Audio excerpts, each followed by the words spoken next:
이 날씨에 나보고 길바닥에서 자라고?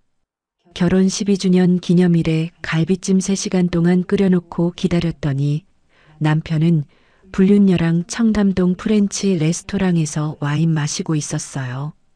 그리고 이혼 도장 찍자마자 임신한 그 여자랑 제주도로 밀월 여행을 떠나면서 제가 12년간 살림하고 시어머니 모시던 그 집에서 조용히 나가줄 거라고 생각했나 봐요. 근데 그 아파트 주인 이름이 누군지 한 번이라도 확인을 해봤어야지.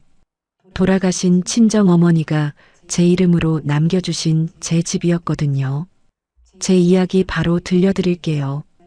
결혼 12주년 기념일이었습니다. 저는 아침부터 장을 봐서 태훈이가 좋아하는 갈비찜을 준비했어요. 양념장을 3번이나 다시 만들고 간을 맞추고 3시간 넘게 불 앞에 서 있었죠. 식탁 위에는 작은 딸기 케이크도 하나 올려놓았습니다. 시어머니 오복순 여사가 부엌으로 들어오시더니 케이크를 힐끗 보셨어요. 뭐야 이건? 오늘 결혼기념일이에요, 어머니. 태훈이가 좋아할 것 같아서요. 오복순 여사가 코웃음을 치시며 냉장고에서 물을 꺼내셨습니다. 기념일이면 뭐하냐, 사장이 바쁜 사람인데. 쓸데없이 케이크나 사놓고. 저는 대답하지 않고 식탁 위 접시를 다시 한번 정리했습니다. 손끝에 힘이 들어갔지만 얼굴에는 아무 표정도 만들지 않았어요. 저녁 7시가 지나고 8시가 지나고 9시가 넘었습니다. 태훈이에게서 문자가 왔어요. 회식 길어진다. 먼저 자. 딱 그 한 줄이었습니다. 저는 갈비찜 위에 씌운 랩을 다시 고쳐 씌우고 케이크를 냉장고에 넣었어요. 오복순 여사가 안방 문을 열며 한마디 던지셨습니다. 그것 봐라. 내가 뭘 했어. 괜히 차려놓고 혼자 바보짓. 안방 문이 닫히는 소리를 들으며 저는 식탁 앞에 한참을 앉아 있었습니다. 새벽 2시가 넘도록 현관 비밀번호 누르는 소리는 들리지 않았어요. 다음 날 아침 태훈이는 어느 틈에 들어왔는지 침대에서 자고 있었습니다. 저는 태훈이 양복을 가져다 옷걸이에 걸려고 들었는데 주머니에서 종이 한 장이 떨어졌어요. 영수증이었습니다. 청담동 프렌치 레스토랑 2인 디너 코스 38만 원. 결제 시간은 어젯밤 8시 47분. 손이 떨렸습니다. 저는 영수증을 쥔 채 한참을 서 있다가 아무 일 없다는 듯 다시 주머니에 넣어두었어요. 그 주 일요일이었습니다. 오복순 여사가 거실 구석을 손가락으로 쓸며 말씀하셨어요. 여기 먼지 좀 봐. 대체 뭐라고 사는 거야? 죄송해요, 어머니. 바로 닦을게요. 반찬도 요즘 가짓수가 줄었어. 입이 석 자라도 먹어야 사는 거 아니야. 태훈이는 소파에 드러누워 핸드폰 화면만 들여다보고 있었습니다. 오복순 여사의 잔소리에 고개도 들지 않았어요. 엄마 말이 맞아. 서진아, 좀 신경 써. 저는 걸레를 들고 구석을 닦으며 깨달았습니다. 12년 동안 이 풍경은 단 한 번도 변한 적이 없다는 거요. 며칠 뒤 태훈이가 출근하고 오복순 여사가 경로당에 가신 오후였습니다. 저는 지하 주차장으로 내려갔어요. 태훈이 차에 블랙박스 메모리 카드를 빼서 노트북에 꽂았습니다. 화면 속 조수석에 젊은 여자가 앉아 있었어요. 긴 생머리에 하얀 원피스를 입은 여자가 태훈이 어깨에 머리를 기대고 있었습니다. 오빠, 우리 아기 태명 뭐로 할까? 네가 정해. 뭘 해도 예쁠 거야. 여자가 까르르 웃는 소리가 차 안가득 퍼졌습니다. 저는 노트북 화면을 멈추고 뚜껑을 닫았어요. 손가락 끝이 차갑게 저려왔습니다. 그날 밤 저는 욕실 문을 잠그고 바닥에 주저앉았습니다. 소리가 나오지 않게 수건을 입에 물고 울었어요.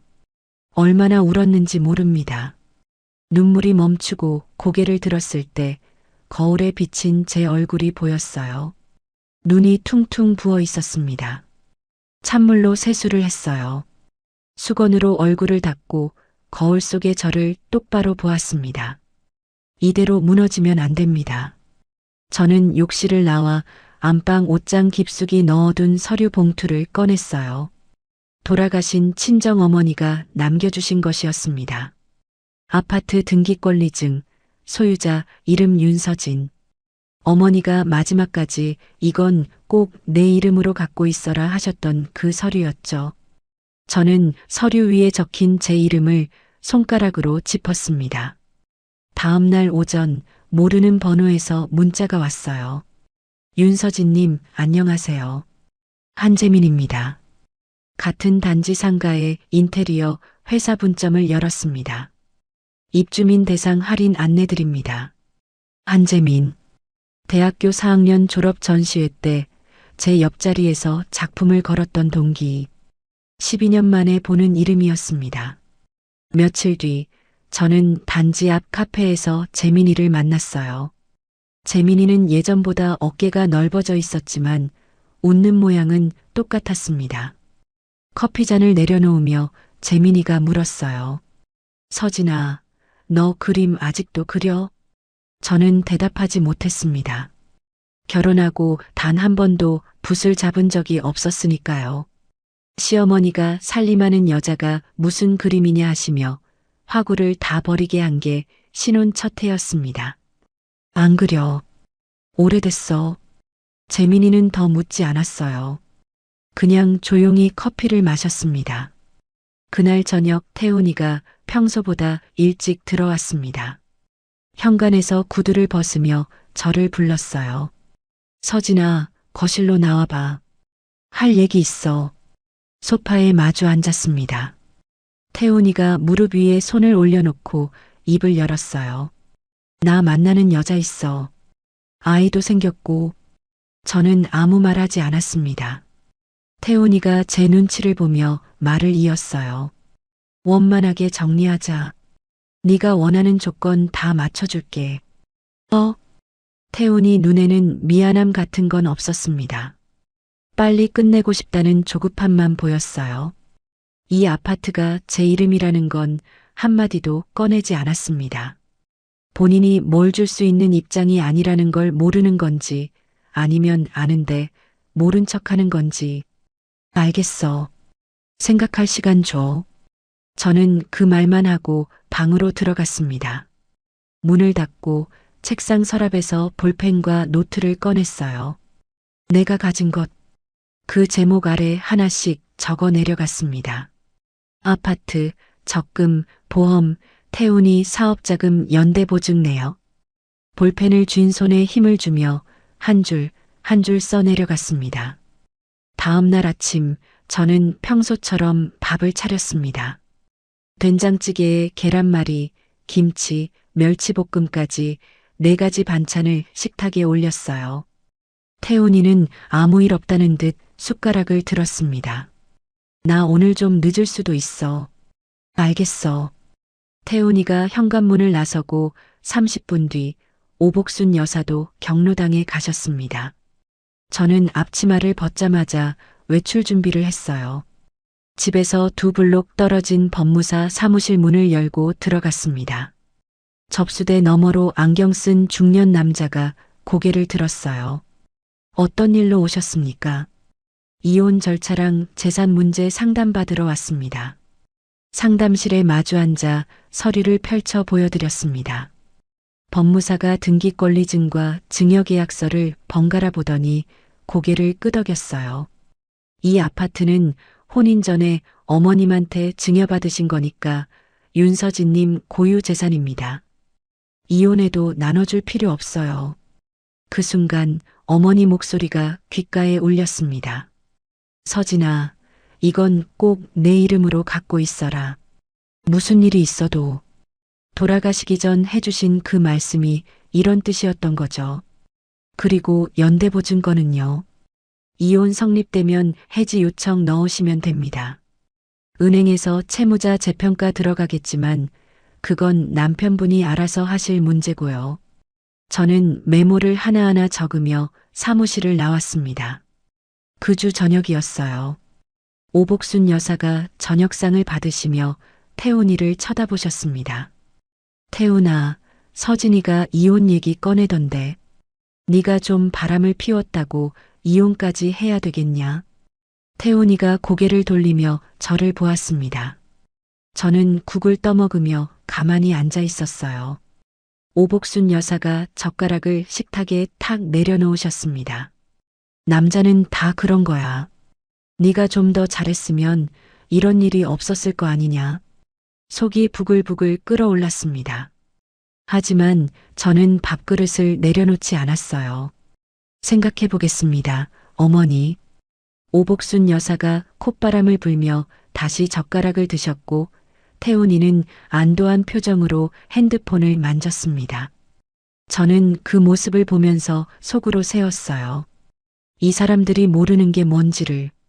태훈이는 이혼에만 정신이 팔려 있었습니다.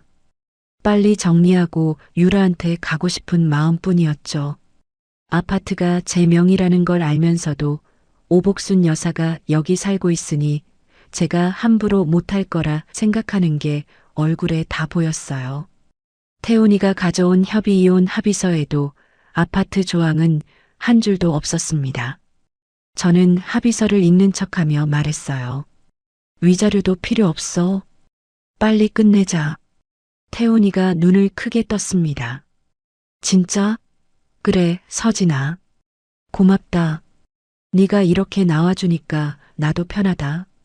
편하다는 말에 이가 갈렸지만 입꼬리를 살짝 올려주었어요. 태훈이는 그게 동의인 줄 알았겠죠. 이혼 숙려 기간 한 달이 시작되었습니다. 저는 겉으로는 짐을 싸고 이사갈 곳을 알아보는 신용을 했어요. 오복순 여사가 제 방 앞을 지나며 한마디 하셨습니다. 짐 쌀 거면 빨리 싸라. 질질 끌지 말고. 네, 어머니. 하지만 진짜 준비는 따로 하고 있었습니다. 12년간 오복순 여사의 우편물을 정리하면서 알게 된 것이 있었어요. 오복순 여사는 주민등록을 충남 시골집 주소에 두고 건강보험료를 가장 적은 금액으로 내고 있었습니다.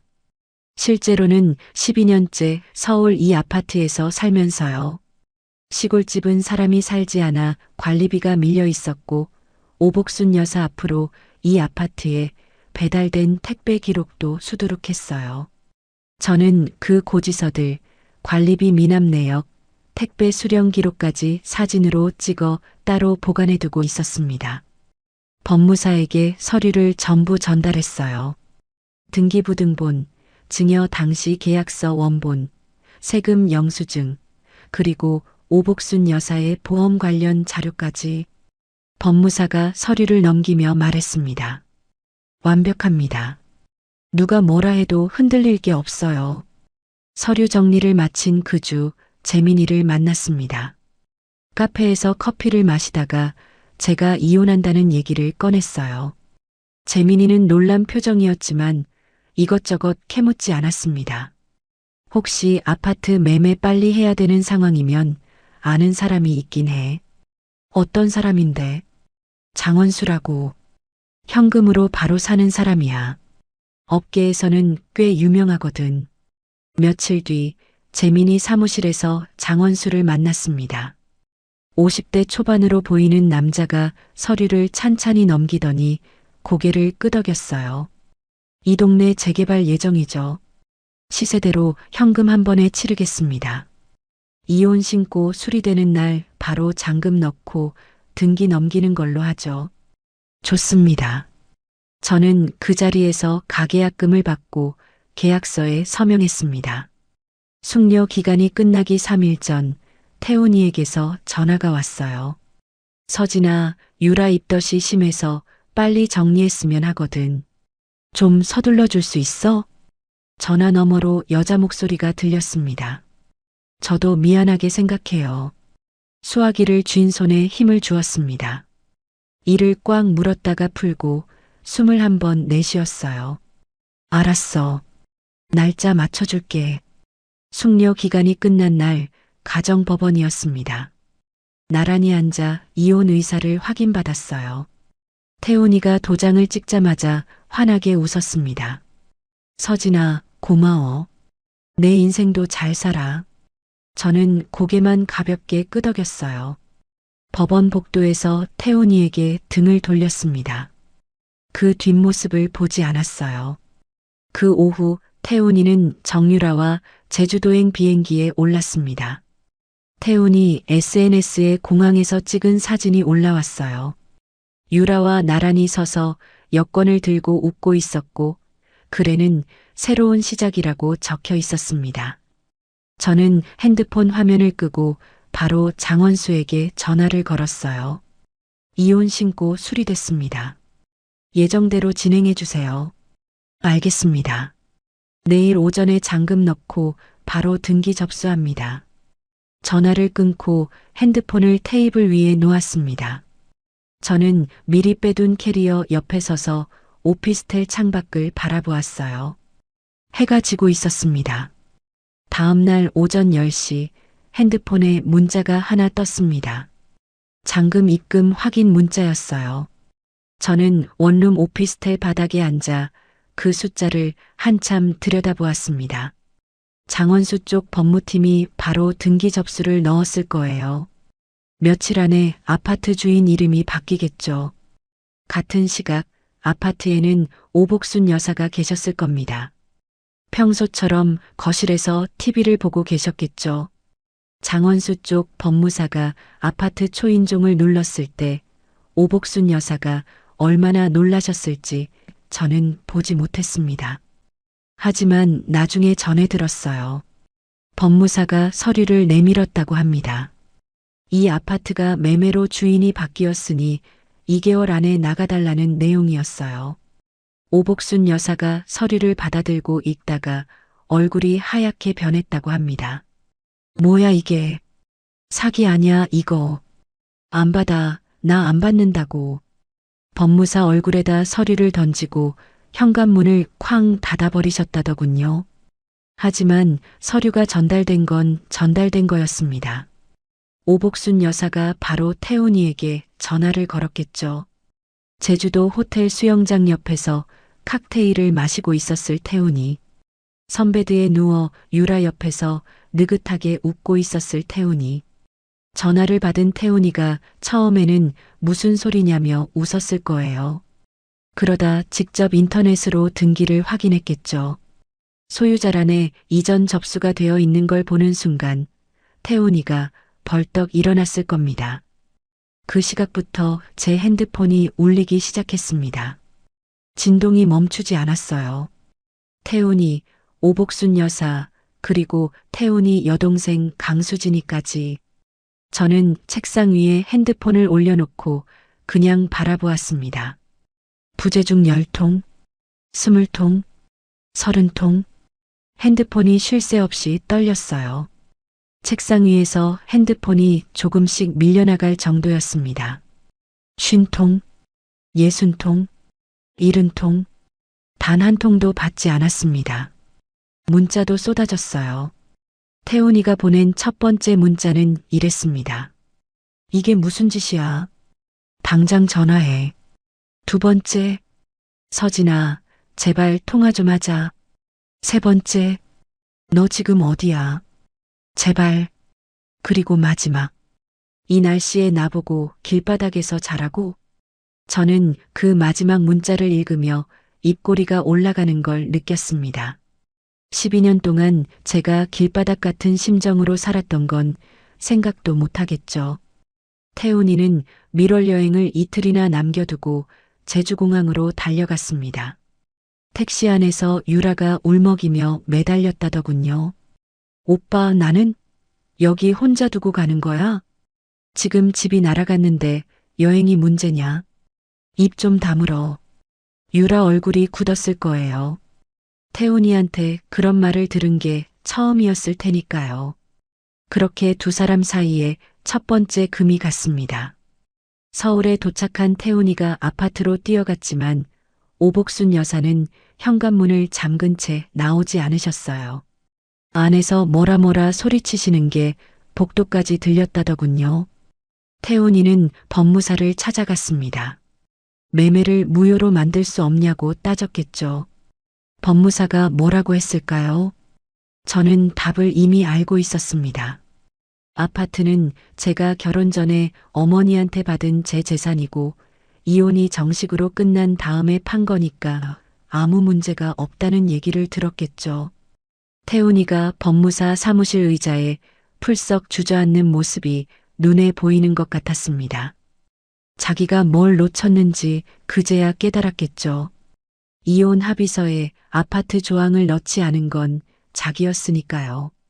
위자료도 필요 없다는 제 말을 곧이곧대로 받아들인 것도 자기였고요. 저는 오피스텔 창문을 열었습니다. 바깥 공기가 차가웠어요. 깊이 들이마시니 폐가 시렸습니다. 그날 저녁 강수진에게서 전화가 또 왔어요. 저는 잠시 망설이다가 이번에는 받았습니다.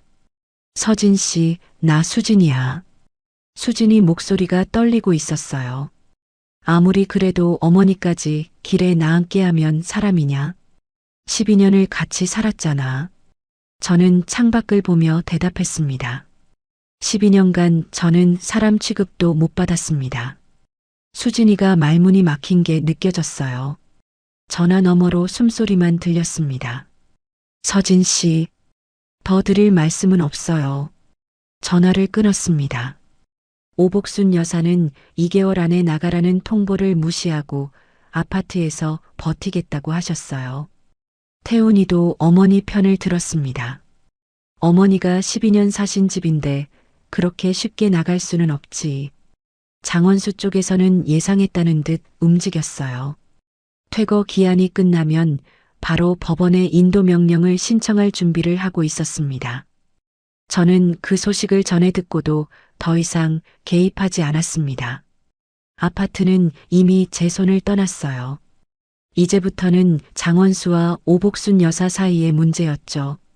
그날 밤 저는 오피스텔 좁은 부엌에서 라면 하나를 끓여 먹었습니다. 냄비째 식탁에 올려놓고 후루룩 먹었어요.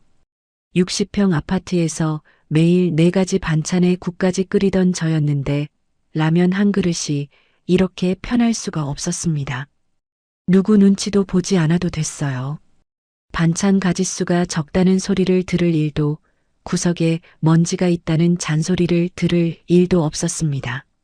라면 국물을 마지막까지 마시고 냄비를 씻어 엎어 놓았어요. 작은 창문 너머로 도시의 불빛들이 보였습니다. 저는 그 불빛을 보며 생각했어요. 내일부터 뭘 하며 살지. 그때 핸드폰에 문자가 하나 왔습니다. 재민이었어요. 서진아, 다 잘 됐어? 혹시 시간 되면 이번 주에 커피 한잔 하자. 얘기할 게 있어. 저는 문자를 읽고 짧게 답장을 보냈습니다. 좋아. 목요일 어때? 핸드폰을 내려놓고 이불을 폈어요. 좁은 원룸이었지만 12년 만에 처음으로 온전히 저만의 공간이었습니다. 불을 끄고 누웠을 때 천장이 보였어요. 남의 집 천장이 아니라 제가 돈 내고 빌린 제 천장이었습니다. 눈을 감았습니다. 부재중 전화 70통. 그 숫자가 떠올랐지만 무섭지 않았어요. 2개월이 지났습니다. 오복순 여사는 아파트를 비우지 않으셨어요. 장원수 쪽에서 법원에 인도 명령을 신청했고 약 3주 뒤에 법원 결정이 내려왔습니다. 나가라는 명령이었죠. 그래도 오복순 여사는 꿈쩍도 안 하셨어요. 죽어도 안 나간다. 여기가 내 집이야. 장원수는 바로 강제 집행을 신청했습니다. 집행 날짜가 잡혔어요.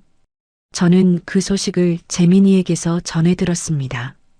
같은 단지 상가에 사무실이 있으니 소문이 돌았겠죠. 서진아, 이번 주 목요일에 집행한다더라. 그래. 괜찮아? 내가 할 일은 끝났어. 나는 상관없어.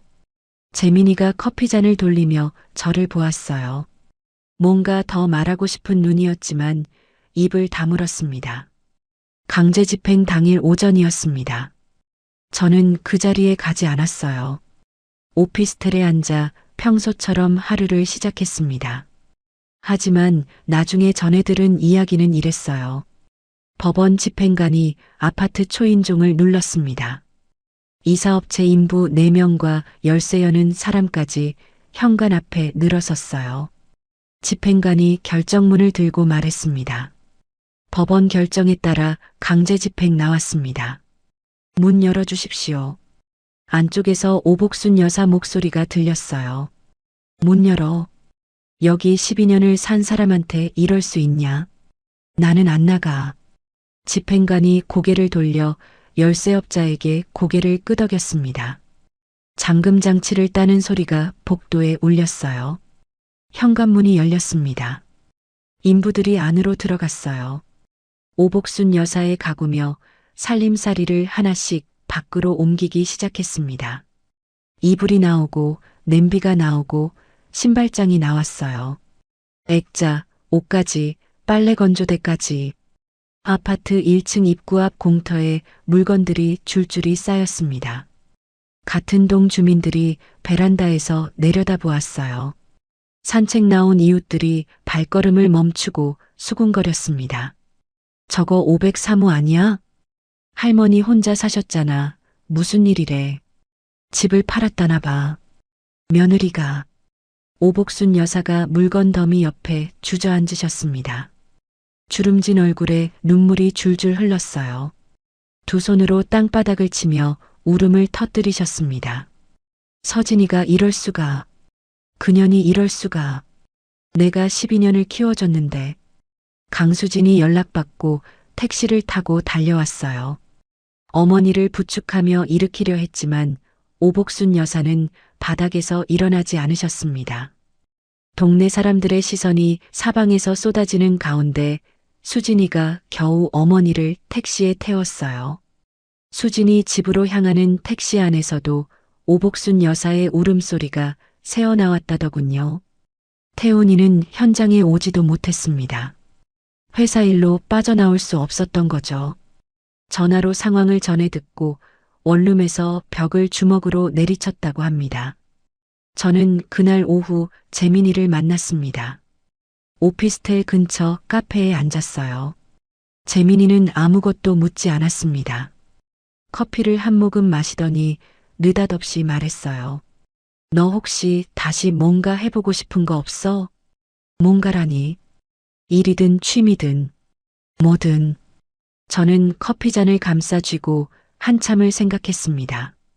입 밖에 꺼내본 적 없는 말이 목구멍까지 올라왔어요. 망설이다가 겨우 내뱉었습니다. 사실 인테리어 소품 쪽에 관심이 있었어. 예전부터. 재민이가 고개를 끄덕였어요. 놀라지도 않고 웃지도 않았습니다. 우리 회사에서 소형 오피스텔 모델룸 하나 맡았거든. 거기 소품 스타일링 보조해볼 생각 없어? 나는 경력도 없고 12년간 살림만 했는데. 재민이가 커피잔을 내려놓으며 저를 똑바로 보았습니다. 그래서 네가 적임자야. 진짜 사람이 사는 공간을 아는 사람이 필요하거든. 가슴 한쪽이 뜨거워지는 걸 느꼈어요. 말로 설명할 수 없는 무언가가 가슴팍에서 퍼져나갔습니다. 저는 고개를 숙여 커피를 마시는 척하며 눈가가 젖는 걸 감추었어요. 생각해 볼게. 응. 천천히. 그 무렵 태훈이 쪽에서는 일이 꼬이기 시작하고 있었습니다. 제가 이혼 후 은행에 연대보증 해지를 요청하면서 은행 측에서 태훈이 회사의 신용 상태를 다시 들여다보기 시작한 거예요. 거기서 태훈이 회사가 3년째 적자였다는 게 드러났습니다. 은행은 추가 담보를 내놓든지 다른 보증인을 세우라고 요구했어요. 거기에 더해서 제가 보관해 두었던 오복순 여사의 보험료 관련 자료를 건강보험공단하고 국세청에 보냈습니다. 오복순 여사의 보험료 추징이 시작되었고 태훈이 회사의 세금 문제까지 조사가 들어갔어요. 태훈이가 유라에게 말했다더군요. 유라야, 지금 급해. 내 전세 보증금 좀 빼서 회사에 넣어야 돼. 유라가 처음으로 나를 세웠습니다. 왜 내 돈까지 넣어야 되는데? 오빠 회사잖아. 지금 같이 사는 사이인데 그게 내 돈 내 돈이냐? 같이 사는 거랑 내 전세금 빼는 거랑 무슨 상관이야? 나 임신한 거 잊었어? 두 사람 사이의 온도가 급격히 내려갔습니다. 그리고 태훈이 회사 격리 후 이미 장부를 정리하다가 뭔가를 발견했어요. 유라가 일하던 시절에 회사 법인카드를 개인 명품 사는데 수백만 원이나 썼던 흔적이었습니다. 후임이 태훈이에게 조심스럽게 보고했어요. 사장님, 유라 씨 재직할 때 카드 사용 내역이 좀 이상해서요. 그리고 그때 유독 자주 만나던 외부 거래처 분이 한 명 있었는데 업무 미팅은 아니었던 것 같아요. 태훈이가 유라에게 카드 내역을 들이밀었습니다. 이게 뭐야? 설명해봐. 유라가 머리카락을 귀 뒤로 넘기며 대답했어요. 그때 오빠가 다 쓰라고 했잖아. 경비로 처리하라고 했으면서 백화점에서 가방을 사? 그게 경비야? 오빠가 모른 척 했으면서 지금 와서 따지는 거야? 그리고 그 거래처 남자는 뭐야? 뭔 사이였어? 유라 얼굴이 굳었어요. 태훈이가 한 발 다가서며 유라의 배를 가리켰습니다. 이 아이가 진짜 내 아이 맞아? 유라가 태훈이 뺨을 때렸습니다. 미쳤어? 진짜 미쳤어. 대답을 안 하네. 왜 대답을 못해? 유라가 소리를 질렀어요. 태훈이도 소리를 질렀고요. 좁은 원룸에서 두 사람의 고함이 벽을 타고 울렸을 겁니다. 저는 그날 밤 작업실 도면을 그리고 있었습니다. 재민이가 보내준 모델룸 평면도 위에 소품 배치를 구상하며 연필을 움직였어요. 조용한 오피스텔에 연필 긁는 소리만 가득했습니다. 제 세상은 고요했어요. 오피스텔 작은 책상 위에 종이가 수북이 쌓여 있었습니다. 사업계획서를 쓰고 있었어요. 재민이가 소상공인 창업 지원 프로그램을 알려줬거든요. 서류 마감이 일주일 앞이었습니다. 새벽 2시까지 시장 조사를 하고 브랜드 방향을 잡고 예상 수익을 계산했어요. 볼펜을 쥔 손이 떨렸습니다. 글씨가 삐뚤빼뚤해졌어요. 손목을 털고 다시 잡았습니다. 이걸 해내면 더 이상 누구한테 기대지 않아도 됩니다. 그 생각 하나로 버텼어요. 마감 전날 저녁 현관 비밀번호 소리가 울렸습니다. 재민이었어요. 한 손에 커피, 다른 손에 편의점 샌드위치를 들고 서 있었습니다. 밥은 먹었어? 아까 라면 먹었어. 그게 밥이냐? 재민이가 샌드위치를 책상 위에 놓고 옆 의자를 당겨 앉았어요. 좁은 원룸에 두 사람이 나란히 앉으니 어깨가 닿을 것 같았습니다. 재민이가 사업계획서를 읽기 시작했어요. 한 장 한 장 넘기면서 볼펜으로 줄을 긋고 빈 곳에 메모를 적었습니다. 여기 시장 규모 부분 좀 더 구체적으로 쓰면 좋겠다. 숫자가 있으면 설득력이 올라가거든. 이 부분은? 이건 좋아. 생활자 시선이라는 컨셉이 확실히 드러나니까 그대로 가. 2시간을 함께 고쳤습니다. 재민이가 마지막 페이지를 덮으며 말했어요. 잘하고 있어. 저는 그 말에 잠시 멈칫했습니다. 재민이 얼굴을 보았어요. 진심이 담긴 눈이었습니다. 가슴이 흔들렸지만 저는 고개를 돌려 커피를 마셨어요. 지금은 이런 감정에 빠질 때가 아니었습니다. 면접 당일 아침 저는 생애 처음으로 정장을 입었습니다. 거울 앞에서 블라우스 단추를 끼우는데 손가락이 말을 듣지 않았어요. 3번째 만에 겨우 잠그고 머리를 단정하게 묶었습니다. 심사위원이 3명 앉아 있었어요. 저는 노트북을 열고 발표를 시작했습니다. 안녕하십니까? 인테리어 소품 브랜드를 준비하고 있는 윤서진입니다. 목소리가 떨렸습니다. 자료를 넘기다가 순서를 한번 틀렸어요. 얼굴이 화끈거렸지만 멈추지 않고 이어갔습니다. 가운데 앉은 중년 여성 심사위원이 고개를 갸웃하며 물었어요. 이 모델룸 사진은 직접 스타일링하신 건가요? 네, 제가 직접 소품을 선정하고 배치했습니다. 인상적이네요. 생활하는 사람의 시선이 느껴져요. 전문 디자이너들한테서는 잘 안 나오는 감각인데 가슴이 두근거렸습니다. 면접이 끝나고 건물 밖으로 나왔어요. 벤치에 주저앉아 하늘을 올려다보았습니다. 긴 한숨이 나왔어요. 다리에 힘이 풀려서 한참을 일어나지 못했습니다. 결과를 기다리는 2주가 길었어요. 가만히 있을 수가 없었습니다. 인터넷 중고거래에 제가 만든 소품을 올렸어요. 패브릭 쿠션 커버, 빈티지 느낌으로 다시 꾸민 화병, 작은 테이블 러너. 사진을 찍어 올리고 가격을 매겼습니다. 첫 주에 15개가 팔렸어요. 택배 상자를 싸면서 손이 바빠졌습니다. 구매자 중 한 명이 후기를 남겼어요. 이런 감성의 소품 브랜드가 없었는데 정식으로 출시하면 꼭 알려주세요. 그 후기를 읽고 또 읽었습니다. 처음으로 이게 될 수도 있겠다는 생각이 들었어요. 확신까지는 아니었지만 조각 하나를 잡은 기분이었죠. 그 무렵 태훈이 쪽 소식이 들려왔습니다. 은행에서 추가 담보를 내놓으라 했는데 태훈이가 내놓지 못했어요. 대출 만기 연장이 거절됐다더군요. 보험 추징에 세금 조사까지 겹치면서 거래처 2곳이 계약을 끊었고 10년 넘게 함께했던 회사 상무 박진호가 사표를 냈습니다. 태훈이가 어머니한테 매달렸다고 해요. 엄마, 시골 땅 담보로 잡으면 당장 급한 불은 끌 수 있어. 오복순 여사가 벌떡 일어나 소리를 지르셨다더군요.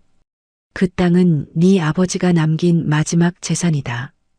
거기까지 손 떼면 나는 진짜 죽어버린다. 엄마, 지금 회사가 망하게 생겼다고. 그년을 만나지만 않았어도, 서진이를 내쫓지만 않았어도 이 꼴은 안 됐어. 다 네가 만든 거야. 태훈이가 처음으로 어머니한테 그런 소리를 들었을 겁니다.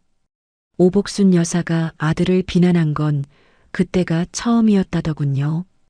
유라는 태훈이 원룸에서 함께 살게 되었는데 60평 아파트를 기대했던 현실과는 너무 달랐겠죠.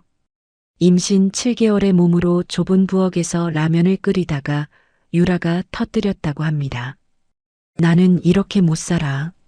이게 뭐야 대체. 태훈이가 소파에 앉아 그 말을 듣는 순간 뭘 떠올렸을까요? 제가 12년간 어떻게 살아왔는지를요. 물론 저는 그 장면을 보지 못했습니다. 하지만 알 것 같았어요. 그해 가을 합격 통보를 받았습니다.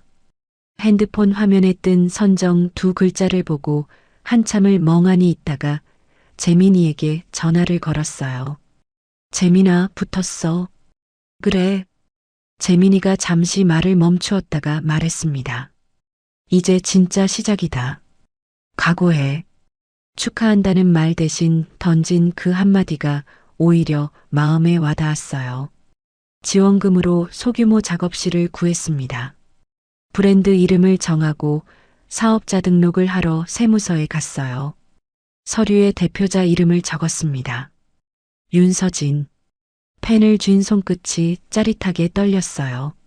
누군가의 아내도 누군가의 며느리도 아닌 온전히 저 혼자의 이름이었습니다. 작업실을 꾸리는 중에 재민이가 한 사람을 소개해 주었어요. 대학 동기 후배 이수연이었습니다. 온라인 마케팅 전문 프리랜서였어요. 수연이가 작업실에 들어서자마자 소품 샘플들을 둘러보더니 눈을 반짝였습니다. 언니, 이 감성이면 SNS에서 무조건 먹혀요. 저한테 맡겨주세요. 진짜? 나는 이런 거 잘 모르는데. 그래서 제가 온 거잖아요. 언니는 만들기만 해요. 알리는 건 제가 할게요. 혼자가 아니라 팀으로 일하게 되었다는 사실이 벅찼습니다. 동시에 이 사람들의 기대를 저버리면 안 된다는 무게도 어깨에 올라왔어요. 그러던 어느 저녁이었습니다. 작업실에서 늦게 나와 오피스텔 복도를 걷는데 현관 앞에 사람이 서 있었어요. 태훈이었습니다. 이혼 후 처음 마주하는 얼굴이었어요.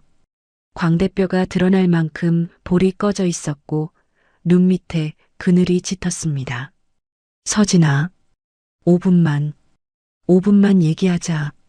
저는 현관 비밀번호에 손을 올렸다가 멈추었습니다. 이 사람을 제 공간 안에 들이고 싶지 않았어요. 밖에서 하자. 건물 1층 편의점 앞 테이블로 내려갔습니다. 플라스틱 의자에 마주 앉았어요.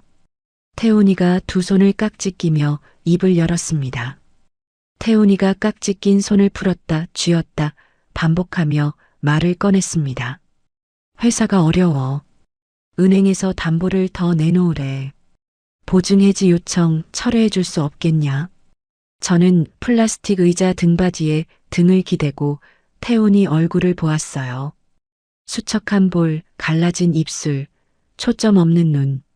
12년 전 신혼 때 모습은 어디에도 없었습니다. 다시 한 번만 도와줘. 이번 한 번만. 그 말을 몇 번이나 들었는지 모릅니다. 사업 시작할 때도, 대출 늘릴 때도, 거래처에 밀릴 때도 언제나 이번 한 번만이었죠. 저는 잠시 입을 다물고 편의점 유리창 너머를 보았어요. 안에서 알바생이 삼각김밥을 진열하고 있었습니다. 평범한 저녁 풍경이었어요. 태훈 씨, 태훈이가 고개를 들었습니다. 제가 이름 뒤에 씨를 붙인 걸 알아챈 눈이었어요. 나는 이제 더 이상 당신 안전망 아니야. 태훈이 입이 벌어졌습니다. 뭔가 더 말하려는 게 보였어요. 하지만 저는 의자에서 일어났습니다. 잘 살아. 뒤를 돌아보지 않았어요. 편의점 유리문에 태훈이의 구부정한 등이 비쳤지만 발걸음을 멈추지 않았습니다. 오피스텔 엘리베이터를 타고 복도를 걷고 현관 비밀번호를 눌렀어요. 문을 닫자마자 그 자리에 주저앉았습니다. 울음이 터졌어요. 소리를 죽이지 않고 울었습니다. 미련 때문이 아니었어요. 12년이라는 세월을 통째로 놓아주는 게 이렇게 무거운 건지 몰랐습니다. 함께 먹었던 밥, 나란히 누웠던 밤, 아무 대답 없이 삼켰던 수천 번의 참음. 그것들이 한꺼번에 빠져나가는 느낌이었어요. 얼마나 울었는지 모릅니다. 눈물이 멈추고 나서 세수를 했어요. 수건으로 얼굴을 닦고 작업실 도면 앞에 앉았습니다. 연필을 쥐었어요. 손이 아직 떨렸지만 선을 그었습니다. 그의 겨울이었습니다. 브랜드 런칭을 2주 앞두고 저와 수연이는 첫 번째 컬렉션 촬영을 했어요. 재민이 회사가 시공한 빈티지풍 카페를 빌렸습니다. 제가 직접 디자인한 패브릭 쿠션, 도자기 화병, 핸드메이드 캔들을 공간에 하나씩 배치했어요. 수연이가 카메라 앵글을 잡으며 말했습니다. 언니, 왼쪽 쿠션 조금만 기울여 봐요. 빛이 더 예쁘게 들어올 것 같아. 이 정도? 완벽해요. 셔터 소리가 울릴 때마다 가슴이 뛰었어요. 이것이 진짜 제 이름으로 된 첫 번째 작품이었습니다. 누가 시켜서 한 게 아니라 제가 생각하고, 제가 만들고, 제가 배치한 것들이었어요. 촬영 중간에 재민이가 현장에 들렀습니다. 말없이 조명 세팅을 도와주었어요. 삼각대 높이를 맞추고 반사판 각도를 잡아주었습니다. 촬영이 끝나고 카페 테라스에 나란히 앉았어요. 재민이가 커피잔을 감싸주며 조심스럽게 입을 열었습니다. 솔직히 말할게. 대학 때부터 네가 대단하다고 생각했었어. 심장이 빨라졌습니다. 재민이가 저를 보고 있었어요. 겨울 햇살이 재민이 얼굴에 떨어지고 있었습니다. 저는 커피잔을 내려놓으며 대답했어요. 재민아, 나 아직 내 두 발로 서는 연습 중이야. 지금은 이것만으로도 벅차. 솔직한 말이었습니다. 재민이가 미소 지었어요. 실망한 표정이 아니었습니다. 알아. 기다릴게. 그 말이 가슴에 조용히 내려앉았어요. 무겁지도 가볍지도 않게 온라인 스토어를 연 첫날이었습니다. 수연이가 만든 짧은 소개 영상을 올렸어요. 제가 소품을 배치하는 손 클로즈업과 완성된 공간을 보여주는 30초짜리 영상이었습니다. 오후에 수연이가 작업실 문을 벌컥 열고 들어왔어요.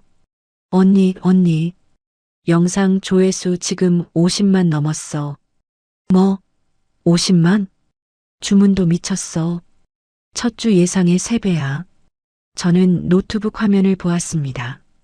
주문 내역이 줄줄이 올라오고 있었어요. 수연이와 얼싸안고 작업실을 뛰어다녔습니다. 언니 대박이야. 진짜야? 이게 진짜 우리한테 일어나고 있는 거야? 이렇게 기쁜 순간을 함께 나누는 사람이 있다는 것 자체가 낯설었어요. 동시에 감사했습니다. 이듬해 봄이었습니다.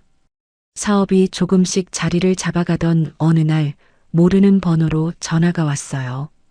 받았더니 뜻밖의 목소리였습니다. 저 정유라예요. 윤서진 씨 맞으시죠? 유라였습니다. 잠시 말이 나오지 않았어요. 만나서 드릴 말씀이 있는데 시간 되시면. 카페에서 유라를 만났습니다. 출산을 앞둔 큰 배를 안고 앉아 있었어요. 얼굴이 초췌했습니다. 입술이 갈라져 있었고 손톱을 물어뜯은 자국이 보였습니다. 태훈 씨가 요즘 술만 마시고 소리를 질러요. 물건도 던지고 무서워요. 어떻게 해야 할지 모르겠어서 복잡한 감정이 치밀었습니다. 제 남편을 빼앗아간 여자가 제 앞에 앉아 도움을 구하고 있었어요. 분노가 올라왔다가 이상하게도 가라앉았습니다. 유라의 떨리는 손을 보니까요. 당신이 겪고 있는 게 정당한 건 아니에요. 그건 확실해요.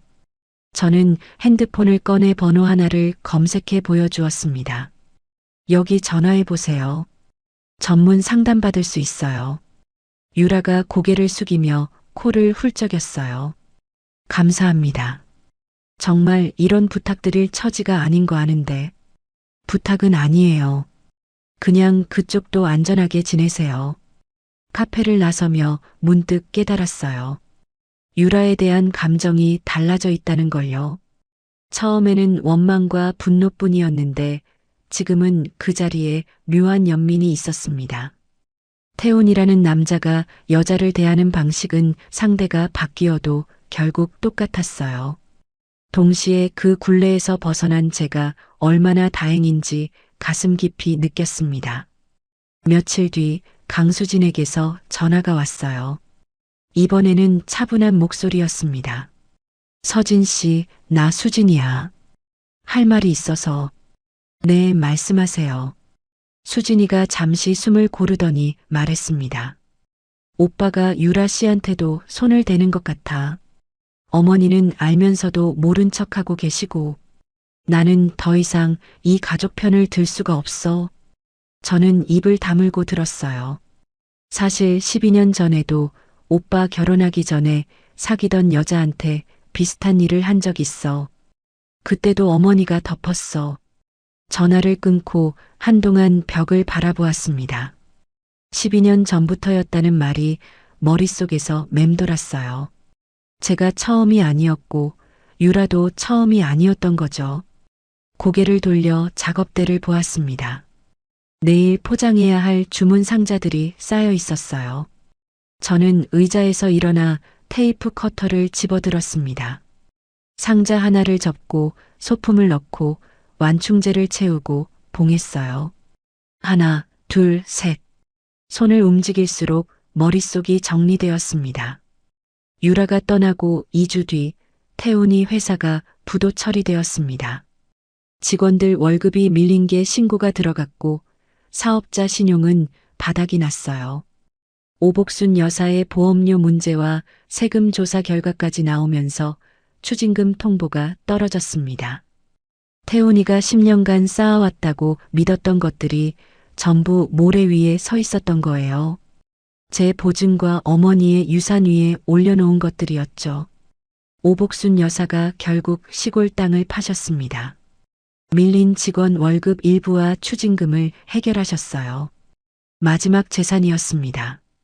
그 뒤로 건강이 급격히 나빠지셔서 수진이 집에서 병원을 오가는 신세가 되셨다더군요. 병실에서 오복순 여사가 태훈이에게 말씀하셨다고 해요. 네 아버지가 보면 뭐라 하겠냐. 힘없는 목소리에 눈물만 흘리셨다고 합니다. 태훈이가 어머니 앞에서 처음으로 고개를 숙였대요. 잘못했어, 엄마. 다 내 잘못이야. 저는 그 소식을 듣고도 아무것도 하지 않았습니다. 할 수 있는 것도 해야 할 것도 없었어요.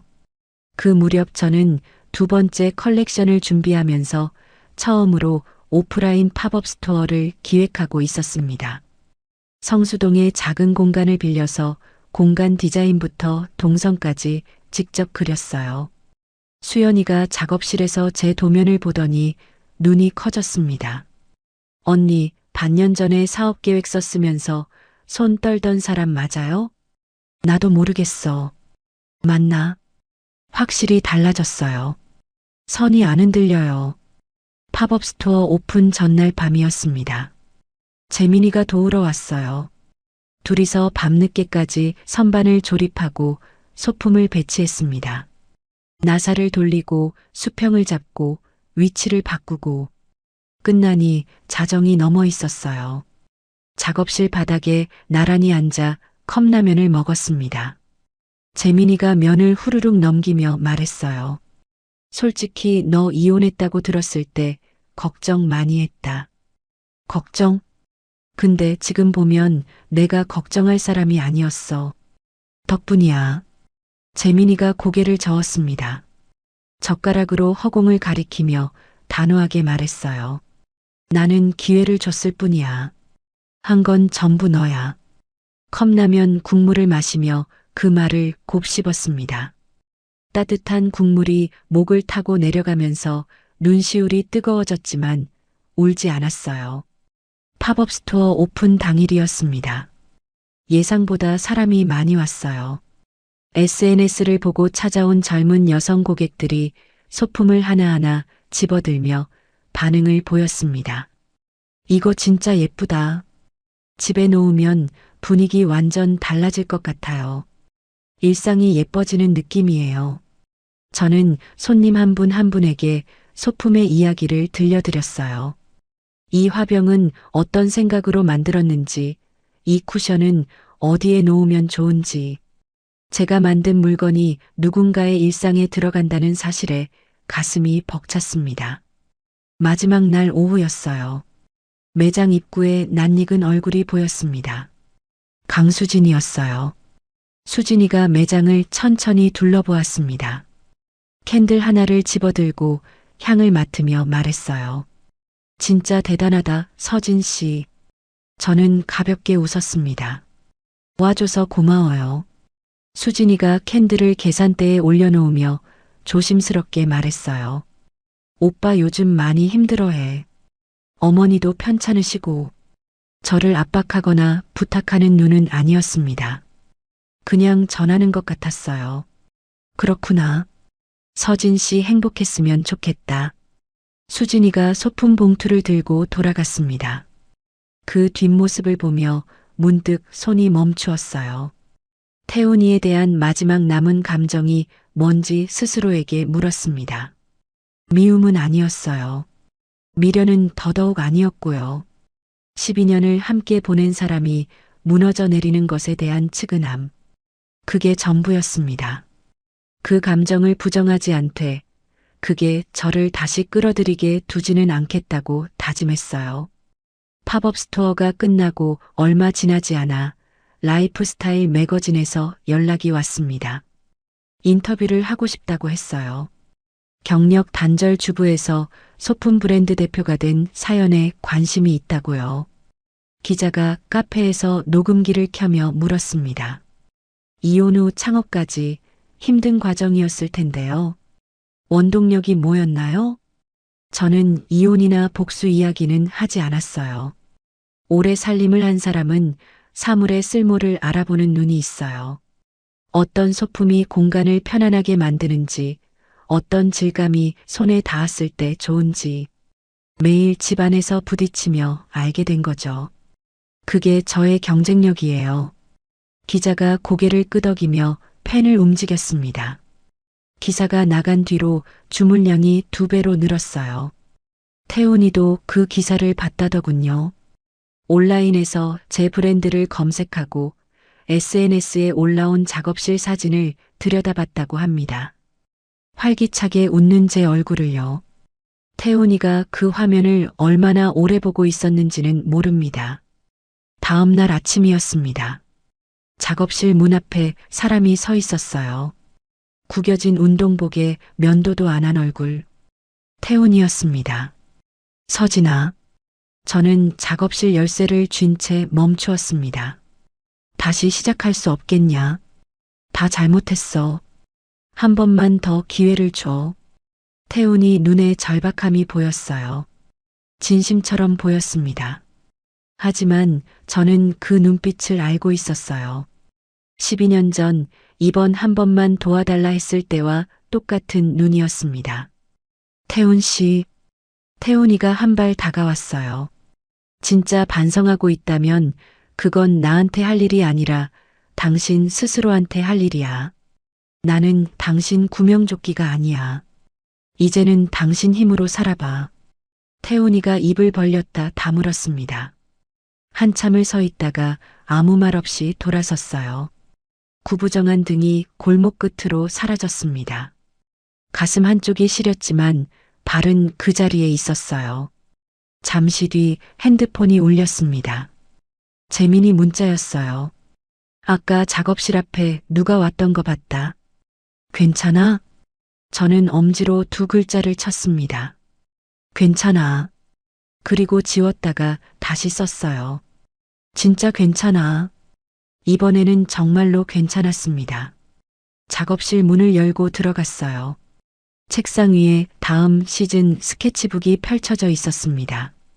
연필을 집어들고 첫 번째 선을 그었어요.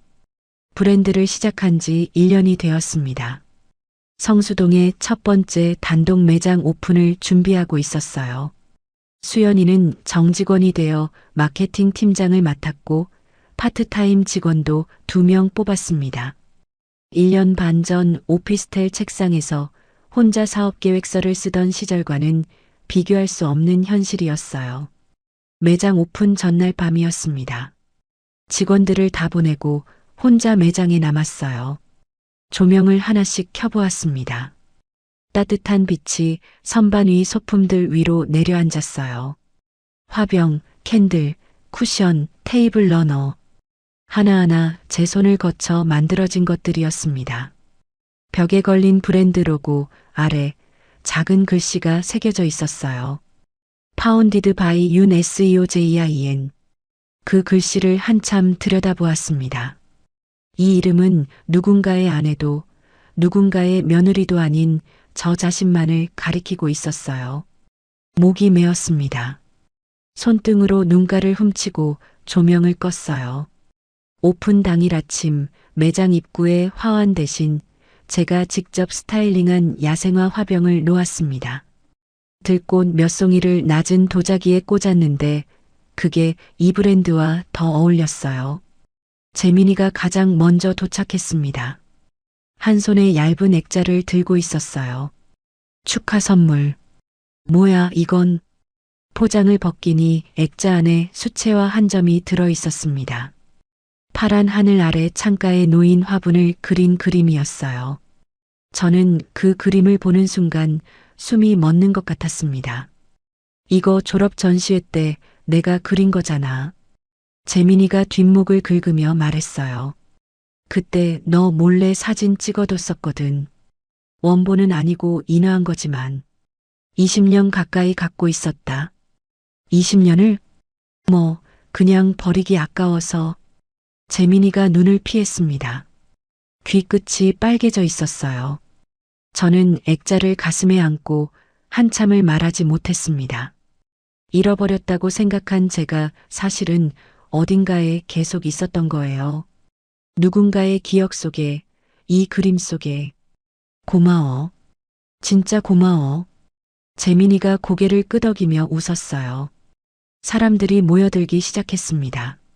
매거진 기자, 인테리어 업계 관계자들, 초창기 중고거래 시절부터 소품을 사주셨던 단골 고객들까지 100명 가까운 사람들이 좁은 매장을 가득 채웠어요. 저는 그 사이를 오가며 인사를 했습니다. 악수를 하고 소품을 설명하고 사진을 찍었어요. 정신없이 움직이다가 매장 한쪽 구석에서 몰래 눈물을 훔치는 수연이를 발견했습니다. 수연아, 왜 울어? 수연이가 코를 훌쩍이며 웃었어요. 언니, 우리 진짜 해냈다. 저는 수연이를 꼭 안아주었습니다. 수연이 어깨가 들썩이는 게 느껴졌어요. 저도 눈시울이 뜨거웠지만 꾹 참았습니다. 여기서 울면 화장이 다 번지니까요. 행사가 끝난 저녁이었습니다. 매장 문을 닫고 뒷정리를 하다가 핸드폰 뉴스 알림을 확인했어요. 지역 뉴스란에 기사 하나가 떠 있었습니다. 중소무역업체 대표 강모 씨, 사기 및 조세 관련 혐의로 검찰 송치. 강모 씨. 저는 기사 제목을 한번 읽고 화면을 닫았습니다. 끝까지 읽지 않았어요. 더 이상 제 이야기가 아니었으니까요. 며칠 뒤 작업실로 편지 한 통이 배달되었습니다. 보낸 사람은 오복순이라고 적혀 있었어요. 매거진 기사에 실린 작업실 주소를 보고 보내신 거였죠. 편지를 펼쳤습니다. 떨리는 글씨였어요. 획이 비뚤비뚤하고 중간중간 글자가 뭉개져 있었습니다. 서진아, 12년간 미안했다. 내가 너를 사람으로 대하지 않았다. 용서해달라는 말을 할 자격이 없다는 거 안다. 다만 네가 잘 된다는 소식을 듣고 한편으로 안심이 되더라. 편지를 접어 서랍에 넣었습니다. 한참을 고민했어요. 뭐라고 답해야 할지, 답을 해야 하는 건지. 결국 엽서 한 장을 꺼내 짧게 썼습니다. 건강하세요. 그 두 글자가 제가 할 수 있는 전부였어요. 용서인지 아닌지는 저도 몰랐습니다. 다만 그 사람도 이제 늙고 아프다는 걸 알고 있었고 그 정도는 쓸 수 있었습니다. 매장을 열고 한 달쯤 지났을 때 백화점 바이어가 찾아왔어요. 입점 제안을 들고 왔습니다. 수연이와 머리를 맞대고 고민했어요. 언니, 우리 규모로 백화점 납품이 가능할까? 물량 맞추려면 사람도 더 필요하고 나도 그게 걱정이야. 재민이에게 전화를 걸어 이야기했습니다. 재민이가 잠시 생각하더니 말했어요. 할 수 있을지 없을지는 해봐야 아는 거야. 나는 네가 뭘 선택하든 옆에 있을 거야. 전화를 끊고 한참을 앉아 있었습니다. 이 사람의 곁에 있는 게 부담이 아니라 편안함이라는 걸 조용히 인정했어요. 아직 무어라 이름 붙이지 않았지만 그래도 괜찮았습니다. 지금은 이대로가 좋았어요. 백화점 미팅 전날 밤 작업실에서 발표 자료를 마무리하고 있었습니다. 문득 2년 전 이맘때가 떠올랐어요. 텅 빈 오피스텔에 혼자 앉아 있었죠. 핸드폰이 쉴 새 없이 떨렸고 부재중 전화 70통이 쌓여갔고 저는 그걸 바라보고만 있었습니다. 아무도 없었어요. 지금 저는 제 이름이 붙은 작업실에 앉아 있습니다. 내일을 준비하고 있고 함께하는 사람들이 있어요. 2년이라는 시간이 사람을 이렇게까지 바꿀 수 있다는 게 아직도 믿기지 않았습니다. 미팅 당일 아침 거울 앞에 섰어요. 정장 매무새를 다듬었습니다. 블라우스 깃을 고치고 머리카락을 귀 뒤로 넘겼어요. 거울 속에 저를 보았습니다. 2년 전 욕실 바닥에 주저앉아 수건을 물고 울던 사람. 지금 이 거울 앞에 서 있는 사람. 같은 사람인데 같은 사람이 아니었어요. 저는 거울 속에 제게 말했습니다. 윤서진, 잘해왔고 잘할 거야. 현관문을 열었어요. 겨울 햇살이 얼굴에 부딪혔습니다. 차가운 공기를 깊이 들이마시고 한 발을 내딛었어요.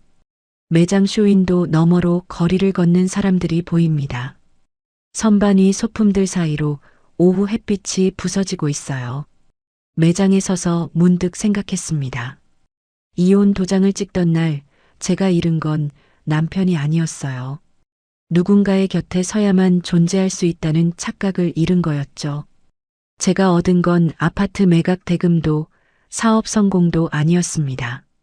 윤서진이라는 이름 석자로 온전히 서 있을 수 있다는 사실. 그게 전부이자 전부였어요. 매장 문을 여는 저의 하루는 오늘도 내일도 그 이름으로부터 시작됩니다. 12년 동안 남 좋은 일만 시키면서 이름 석자 숨기고 산 윤서진 씨의 사연 어떻게 보셨나요? 매일 밥상 차려 바치고 모진 소리 다 견디는 동안 속이 얼마나 새카맣게 타들어갔을지 참 안타깝죠. 하지만 마지막에 다 집어던지고 제 발로 걸어 나올 땐 정말 저도 가슴이 뻥 뚫렸습니다. 이건 복수가 아니에요. 원래 내 거였던 내 인생 이제야 제자리로 돌려놓은 것 뿐입니다. 여러분, 혹시 지금 누군가 눈치 보느라 자꾸 쪼그라들고 계시진 않나요? 나이 먹으면 다 참고 사는 게 그게 가정을 지키는 도리라고 하는 말. 그거 다 가스라이팅이라고 생각합니다. 참다가 내가 없어지면 그게 다 무슨 소용인가요? 이젠 참지 마세요. 내 이름으로 꼿꼿하게 사는 건 이기적인 게 아니라 너무 당연한 겁니다. 지금도 어디선가 숨죽이고 계실 분들, 여러분들도 서진 씨처럼 하실 수 있어요.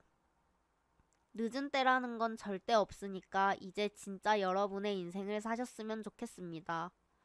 여러분의 그 용기 있는 첫걸음을 제가 온 마음을 다해 응원할게요. 힘내세요. 오늘도 사연 들어주셔서 감사합니다.